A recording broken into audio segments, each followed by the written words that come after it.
Hope, the Autobiography by Pope Francis. The narrative begins not with personal birth, but with a near miss steeped in family lore and divine providence. The grandparents of the future Pope, Giovanni Angelo Bergoglio and Rosa Margherita Vassalera Bergoglio, along with their young son Mario, the Pope's future father, had purchased tickets to emigrate from Italy to Argentina aboard the prestigious ocean liner SS Principessa Mafalda. It sailed from Genoa on October 11th, 1927. However, struggling to sell their possessions in Piedmont in time, they were reluctantly forced to exchange their tickets and delay their departure. This delay proved providential, as the Principessa Mafalda, nicknamed La Ballerina, the ballerina for its instability, suffered a catastrophic mechanical failure off the coast of Brazil. Despite efforts to maintain calm, including the orchestra playing on, the ship listed severely. A propeller shaft failure tore a gash in the hull, flooding compartments. As night fell and power failed, chaos erupted. Lifeboats were poorly deployed or unseaworthy. Many passengers, unfamiliar with the sea, drowned in the panic. Acts of heroism occurred amidst the terror, like that of young Anacleto Bernardi, who gave his life jacket to an old man and was subsequently killed by sharks while trying to save him. The ship ultimately sank, taking hundreds of lives. A tragedy often downplayed by Italian authorities, but remembered as the Italian Titanic. The Bergoglio family's inability to sell their assets in time meant they avoided this fate, a fact the future Pope Francis often reflected upon with gratitude.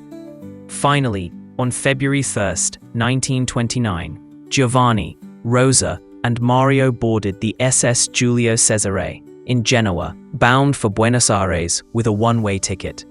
Rosa, a formidable woman, later known as La Luchadora, the wrestler, wore a heavy coat despite the eventual Argentinian heat, having sewn all their valuables into its lining. Upon arrival, they were registered as immigrants: Giovanni, a trader, Rosa, a housewife, and Mario, a bookkeeper. Unlike many who faced the harsh reality of the Hotel de Immigrantes, the Bergoglios were met by Giovanni's brothers, who had found success in Argentina since 1922, establishing a paving business and building the impressive Palacio Bergoglio in Paraná, the first building in the city with an elevator. Mario began working for the family company as a manager. However, this prosperity was short-lived. The Great Depression hit hard, compounded by the death of one of the great-uncles, Giovanni Lorenzo, from leukemia. By 1932, the family business collapsed, forcing them to sell everything, including their home and even the family vault. Plunged into poverty, they faced the daunting task of starting over from nothing. The narrative then delves into the grandparents' earlier lives, providing context for their character and resilience. Giovanni Angelo Bergoglio, born near Asti in Piedmont in 1884, initially failed his military medical due to a thoracic deficiency, but later found work in Turin. There he met Rosa Margherita Vassallo, born near Savona in 1887. Sent to Turin as a child for a better education, Rosa lived with her aunt and uncle and became a dressmaker. Giovanni and Rosa married in 1907 and had their son, Mario, in 1908. Rosa endured immense sorrow, losing 6 subsequent infants shortly after birth, leaving Mario as their only child, his survival attributed to his premature 7th-month birth, before a maternal medical issue took lethal effect. Despite his earlier exemption, the relentless demands of World War I saw Giovanni recalled to service at age 30. He fought for months on the Piave River front, an experience that profoundly shaped him, filling him with stories of horror, futility, and absurdity, but also moments of camaraderie between opposing soldiers, poor men finding common ground amidst the carnage. These experiences instilled in him a deep anti-war sentiment and a lifelong anti-monarchist stance, though he retained a softness for Princess Mafalda due to her later suffering. He survived the useless massacre, returning home in 1918, discharged with a certificate of good conduct. During the war, Rosa managed their cafe alone in Turin, demonstrating her bravery in incidents like chasing off a thief with a broom while pregnant. Post-war Turin was difficult, seeking better opportunities and ensuring Mario could continue his education. The family moved to Asti. Giovanni found work. Rosa continued sewing, and they eventually opened their own grocery store. Rosa became deeply involved in Azione Cattolica, Catholic action, influenced by figures like Pier Giorgio Frassati and her friend Prospera Giannasso. She became a vocal speaker, sometimes defying the rising fascist authorities by holding meetings in the street when halls were closed. Her strong faith made her inherently opposed to the regime's authoritarianism and violence. Mario followed his mother's path, achieving his bookkeeping diploma through hard work and scholarships, and participating actively in parish life and Catholic associations. The family's emigration occurred just as the fascist regime tightened its grip. Closing Catholic youth organizations and increasing persecution. Even from Argentina, Rosa and Mario maintained their ties, sending back membership forms for Azione Cattolica.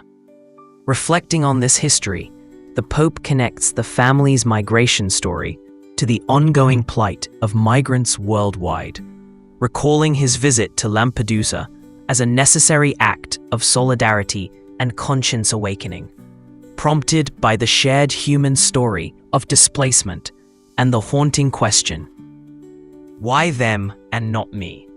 He critiques the globalization of indifference and the creation of hostile architectures, emphasizing the Christian duty to care for the poor and marginalized, drawing parallels between past and present injustices.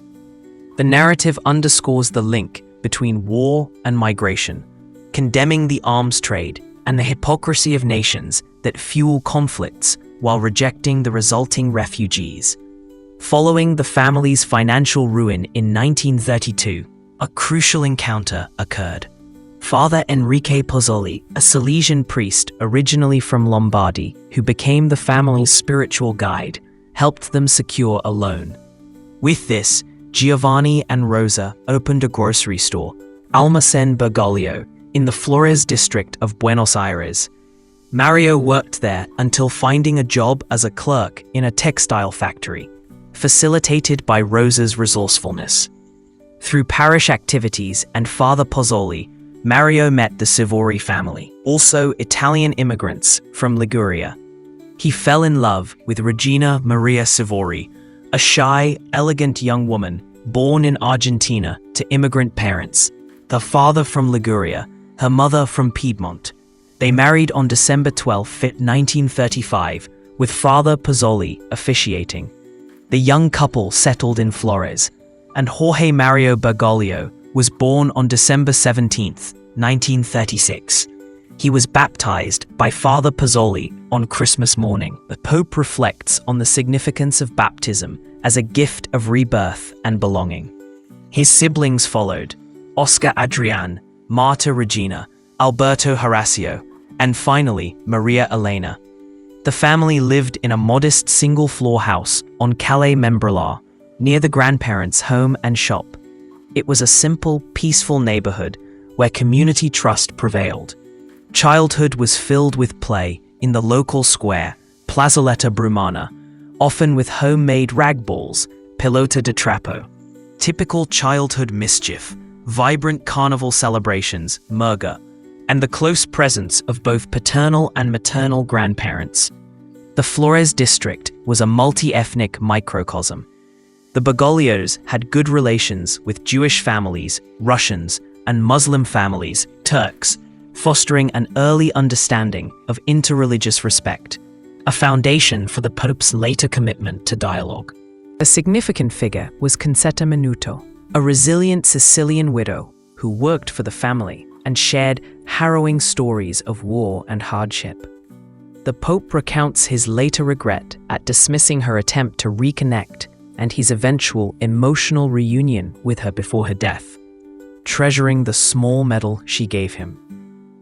The neighborhood revealed life's complexities: pious embroiderers, women choosing not to have children, prostitutes living alongside respectable families. The stark realities of poverty, illness, and death, and even the prison world through purchasing brushes made by inmates. Maternal grandparents, Francisco Sivori, a skilled carpenter and political radical, and Maria Gogna, a Piedmontese immigrant who worked as a servant and learned French, lived in Almagro. The Pope recalls his grandfather's integrity, illustrated by his friendship with the impoverished former vice president, Elpidio González, and Nona Maria's quiet strength. Family life, though financially constrained, was rich in culture, particularly music. Regina introduced her children to opera via radio broadcasts, fostering a lifelong love in Jorge. Popular Italian music and the shared grief over the Superga air disaster also connected them to their roots. The Pope remembers his father's deep love for his mother and his own childhood melancholy, finding resonance in poetry and romantic music. He learned cooking during his mother's illness after Maria Elena's birth. The siblings remained close, though his father's sudden death from a heart attack in 1961 was a heavy blow, particularly affecting his relationship with the youngest, Maria Elena. His mother died 20 years later following heart surgery complications. Childhood play included soccer, despite Jorge's self-professed lack of skill, patadura. He often played goalkeeper, learning resilience. He became an avid fan of the San Lorenzo de Almagro club, founded by a Salesian priest, attending matches with his father and brothers, enjoying the family ritual, including post-match pizza and snails. This connection to the team and the Boedo neighborhood remained a part of his identity. Reading was another passion, fostered by his parents through encyclopedias like El Tesoro de la Juventud and classics like De Amici's Heart. He attended kindergarten at Colegio Nuestra Señora de la Misericordia, forming a lasting bond with teacher Sister Dolores Tortolo, and then public primary school, where teachers like Stella Quiroga shaped his early education. He recalls childhood vacations spent rotating between grandparents' homes. The narrative shifts towards vocation. The Pope attended the Wilfrid Baron Salesian boarding school for a year, 1949, while his mother recovered from illness. This immersive experience fostered discipline, community values, compassion, and a deeper understanding of faith and sin, distinct from mere sentimentalism or obsession. He learns study methods and the importance of competition alongside fair play. A key memory is Father Raspanti's talk on death, which imparted a natural acceptance of mortality. An incident involving a damaged bicycle and making a poorer classmate's mother pay left a lasting guilt, resolved only decades later by apologizing to the classmate after encountering his son, now a police officer guarding the then Cardinal Bergoglio. Childhood ended symbolically when his father mandated work during school vacations. Jorge worked cleaning a sock factory for 3 years. Initially considering medicine, he was persuaded by uncles to attend a technical chemistry institute, specializing in food science. The demanding curriculum alternated theory and practice, including work at the Hicatia Bachmann Laboratory under the mentorship of Esther Balestrino de Carriaga. Esther, a Paraguayan Marxist exile, profoundly influenced his political thinking, encouraging reading and discussion. This period saw his growing interest in social justice, moving from his family's anti-Peronism to a nuanced appreciation of Perón's social reforms, leading to a memorable argument with an uncle in defense of the poor and Evita. Tragedy struck his school class. One gifted classmate killed a friend, and later died by suicide after release from a reformatory. Another younger boy the Pope had befriended killed his mother. These events exposed him to life's harshness and the mystery of human suffering. He reflects on his admiration for Jorge Luis Borges, whom he later met and invited to lecture while teaching literature himself in Santa Fe, appreciating Borges's wisdom and spiritual depth, exemplified by the story Legend about Cain and Abel finding forgiveness in forgetting. Alongside school friends, he maintained parish friendships, including nascent romantic interests, navigating the normal emotions of adolescence while the seed of his priestly vocation grew within him. He also recounts the painful story of his great-aunt Rosa Gogna, a solitary, hoarding woman ostracized by the family, whom he visited as a teen and later persuaded his parents to care for in her final years, redressing a long-standing injustice. The decisive moment for his vocation came on September 21st, 1953, the feast of St. Matthew and Spring Day. Intending to meet friends, he felt an inexplicable urge to enter the church of San Jose de Flores. Inside, he met a priest he'd never seen, Father Carlos Duarte Ibarra, and felt an overwhelming need to confess. During confession, he experienced a profound certainty. He would become a priest. Falling from his horse moment changed everything. He kept this revelation secret through high school, but continued meeting Father Duarte, who became a spiritual guide until his untimely death from leukemia just over a year later, leaving young Jorge feeling lost and abandoned. This experience solidified the significance of the motto, Miserando atque elegendo, mercying and choosing, derived from Bede's commentary on Matthew's calling, which resonated deeply with his own sense of being a sinner looked upon with mercy. After graduating with his chemistry diploma in December 1955, he finally discussed his vocation with his parents. His mother initially resisted, hoping he pursue medicine, while his father was supportive. Father Pozzoli skillfully mediated, leading to Jorge entering the diocesan seminary at Villa Devoto in early 1956. Life there involved study, prayer, community, and teaching younger pupils. However, in August 1957, a severe bout of Asian flu led to a near-fatal lung complication. He was saved by the intervention of Sister Cornelia Caraglio at the Syrian-Lebanese hospital, who intuitively doubled his medication dosage. This illness, followed by major surgery removing the upper lobe of his right lung, solidified his desire not for a solitary priestly life, but for one within a community. He chose the Society of Jesus, attracted by their missionary spirit, discipline, and community life. After convalescence and another summer stay arranged by Pozzoli, he entered the Jesuit novitiate in Córdoba on March 11, 1958. Novitiate life was austere but fulfilling, emphasizing silence, prayer, manual labor, humble offices, study, Latin, Greek, rhetoric, and community. Father Francisco Zaragoza became a father figure. Activities included farm work at the Quinta del Niño Dios and teaching catechism in poor neighborhoods, deepening his connection with the poor. A month-long pilgrimage without money, relying on providence, further shaped his understanding of popular piety and priestly life through encounters like that with Father Bustos Zambrano.